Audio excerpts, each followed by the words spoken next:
Planning and awareness, যেটা এডুকেশনের কথা বলে নেবে। আমাদের খেলাতে কি হয়, একটা কিছু যদি ভালো রেজাল্ট কেউ করে, that means that is good. সেই ছেলেটা বা মেয়েটা যখন সামনে গিয়ে পারফরমেন্স খারাপ হচ্ছে, সে কিন্তু জানে না কি করে উঠতে হয়, কেননা সে তো জানেই না, ইনডেপথ তার এডুকেশনটাই নেই সে খেলাটার সম্বন্ধে, অ্যানালিসিসই সে করেনি, সে তো সাকসেস দেখে করেছে। তার কোচও বলেছে বাহ এটা ভালো, এটা ভালো রেজাল্ট হচ্ছে, এটাই ঠিক, তার মানে রেজাল্ট ওরিয়েন্টেড আমাদের। তো এইরকম ভাবেও স্বাস্থ্যের ক্ষেত্রেও আমরা যদি দেখি যে আমাদের একটুখানি ঠিক লাগছে, বডিটা ফিট লাগছে, আমার তো কোথাও পেন হচ্ছে না, আমি তো ইমিডিয়েট কোনো কষ্ট হচ্ছে না আমার, তাহলে ঠিক আছে, ওটা রেজাল্ট ওরিয়েন্টেড। কিন্তু ভেতরে কি হচ্ছে সেটা তো আমরা ধরতে পারছি না। এবং প্ল্যানিং, এইবার প্ল্যানিং এর কথায় আসলে আমরা যদি এডুকেটেড না হই, আমরা সিরিয়াসনেস কিছু কিছু জিনিসে দিই না, ও দেখা যাবে, ও হয়ে যাবে, সবকিছুই একটা মাঝামাঝি পর্যায়ে আমরা চলি সবসময়। সে আমি খেলাধুলো করবো, আর আমার অফকোর্স আমি এত শোনার পরে আমি এই ডায়াগনোসিস এবং তার সাথে কিভাবে চিকিৎসা করবে, এই যে প্ল্যানিংটা, এটাও আমরা কিন্তু কোথাও মাঝামাঝি পন্থা একটা নিই, কেন কি সবকিছুই একটা হয়ে যাবে। এই হয়ে যাওয়ার জন্য কিন্তু অনেক জায়গায় আমরা খেলাধুলো ইন্ডিয়ানরা মিস করি, lack of awareness, lack of planning. তো আমার মনে হয় খুব ইম্পর্টেন্ট পয়েন্ট এগুলো, আমরা যদি একটু অ্যাওয়্যার হই, তাতে কি সচেতনতাটা কি হয়, মানে আমার ভালো খারাপ দুটোই যদি আমি একটু বুঝি, তাহলে সেটাকে নিয়ে আমি অ্যানালিসিস করে কাজটা একটু বেটার করতে পারবো আমি। তো আমার মনে হয় যে এই যে এই ডায়াবেটিক ইউনিটটা খোলা, মানে খোলা বলবো না, এটা অফকোর্স রানিং ছিল, কিন্তু অফিসিয়ালি লঞ্চ করা হচ্ছে। হ্যাঁ, এটার মধ্যে আমি একটা ভালো জিনিস পাচ্ছি। আমি আবার আমার এক্সপিরিয়েন্স থেকে আমি বলবো, দেখুন আমরা খেলাধুলো যারা করি আমাদের অনেক সময় চোট লাগে, এবং আমরা একটা অ্যাঙ্কেলে চোট লাগলো, তো আমি অফকোর্স গেলাম অর্থোপেডিকের কাছে, একটা ইয়ে করলাম, কিন্তু বুঝতে পারলাম না কোনো নার্ভ পিঞ্চ হয়েছে, কোনো জায়গায় আরেকটা কিছু হয়েছে, ওর একটা উপসর্গ আরো একটা অন্য জায়গায় হয়েছে। এই যে কমপ্লিকেসিগুলো আমাদেরকে কিন্তু মাঝে মধ্যে লেজিনেসের জন্য আমরা কি হয়, কেননা সে বললো যে আপনি একটা কাজ করুন, আমার কাছে তো এরকম এরকম রিপোর্ট এসে গেল, আপনি অমুকের কাছে চলে যান। এবারে ফিল লেজি, ইন্ডিয়ানসরা একটু এমনি লেজি হয়।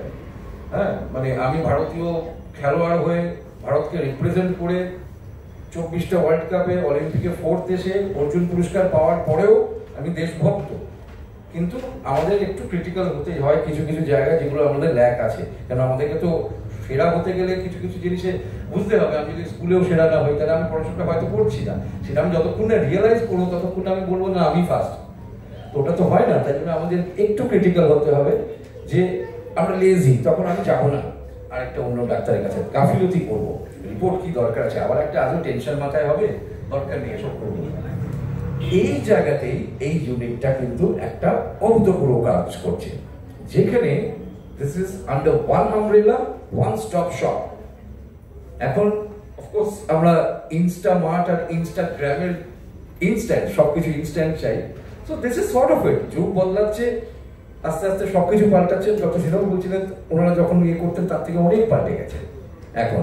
অফকোর্স সবকিছু ইভলভিং, কিছু ভালোর দিকে কিছু খারাপের দিকেও হচ্ছে, কিন্তু আজকে এইখানে একজন মানুষ, আমার মতন সাধারণ মানুষ, যেমন প্রি ডায়াবেটিক, তো আমি যদি এখানে আসি, এই যে নানাবিধ জিনিসগুলো যেগুলো রিলেটেড থাকে, সেগুলোতে আমি কোথাও আমাকে যেতে হচ্ছে না, আমার লেজিনেসের আনসারটা আমি এখানেই পেয়ে যাচ্ছি, আমাকে কোথাও দৌড়াতে হচ্ছে, আমি এক জায়গার মধ্যে সবকিছু পেয়ে যাচ্ছি। So this is the need of the art, যেটা কিন্তু আমি সাধুবাদ জানাবো মণিপাল হসপিটালসকে যে এই ধরনের উদ্যোগ নিয়েছে, এই ধরনের ইয়ে করছে। ডক্টর ঘোষ বললেন this is the first unit in Kolkata, right, under one umbrella. So this is amazing. এর থেকে আর ভালো কি জিনিস হতে পারে?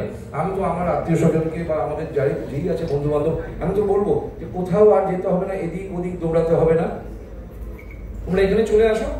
তুমি একবার বেরোবে, যেমন আগে মনে আছে তো পাসপোর্ট করতে গেলে এক জায়গায় যেতে হতো, তারপর আরেক জায়গায় যেতে হলো, এখন দেখবেন এক সুড়ঙ্গ দিয়ে ঢুকছি, হ্যাঁ, বেরিয়ে যাচ্ছি, ওখান থেকে সব কাজ একদম টাক টাক টাক টাক করে হয়ে গেল পুরো। সো এই ধরনেরই একটা ইজ অফ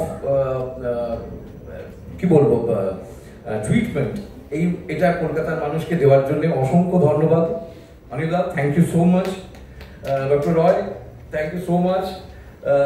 আমি খুব মানে সত্যি আমার খুব ভালো লাগছে এখানে এসে, এবং জেনারেলি আমরা বিভিন্ন অন্য ধরনের প্রোগ্রাম যে মেডিকেল ইয়েতে আমরা আসতে পারি না, কিন্তু I really feel good to be here and lucky to be here.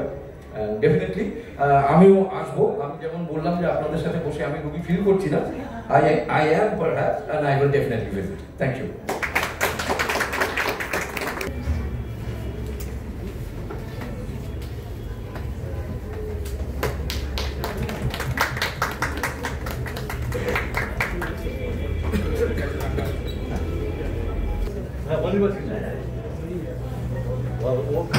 সবসময় জরুরি, ওয়ান উইন্ডো সিস্টেম খুব জরুরি আমাদের কাছে, এফেক্টিভ এবং আমাদের কম সময়ের এই লাইফস্টাইলে খুবই হেল্প করে আমাদের। তো সেই জিনিসটা আমার মতে সকলের ইউটিলাইজ করা উচিত। আমার তো মনে হয়, আমার পরিচিত যাদেরকে সকলকেই মনে করি একবার করে যাদের ডায়াবেটিস আছে, অ্যাটলিস্ট এই ক্লিনিকের রুটিন স্ক্রিনিংগুলো সকলের ক্ষেত্রে উপকারী এবং আমার মনে হয় সেটা করিয়ে নেওয়া দরকার। এছাড়াও ডায়াবেটিস অ্যাওয়ারনেস যেটা আজকের জন্য করা হচ্ছে ডায়াবেটিস ডে উপলক্ষে, সেটা খুবই জরুরি, কারণ আমাদের লাইফস্টাইলটা এতটাই খারাপ হয়ে গেছে, সকলেরই ডায়াবেটিস বা অ্যাটলিস্ট মেটাবলিক সিনড্রোম বা ডায়াবেটিসের পূর্বাবস্থায় আমরা অনেকেই পৌঁছে গেছি। তো সেটার কন্টিনিউয়াস অ্যাওয়ারনেস এবং নিজের রুটিন স্ক্রিনিং ছাড়া এটা থেকে বেরিয়ে আসা খুব কঠিন। তাই জন্য যার ডায়াবেটিস হয়েছে বা হয়নি, বিশেষত যাদের ফ্যামিলিতে ডায়াবেটিস আছে, তাদের রুটিন স্ক্রিনিং এবং রেগুলার গুড লাইফস্টাইল মেনটেন করাটা আমার মতে খুবই জরুরি এবং এই অ্যাওয়ারনেসগুলো সেগুলো মনে করাতে খুবই সাহায্য করে। ধন্যবাদ। আচ্ছা, আমি মিডিয়াকে বলবো just 5 more minutes and then we will wrap up.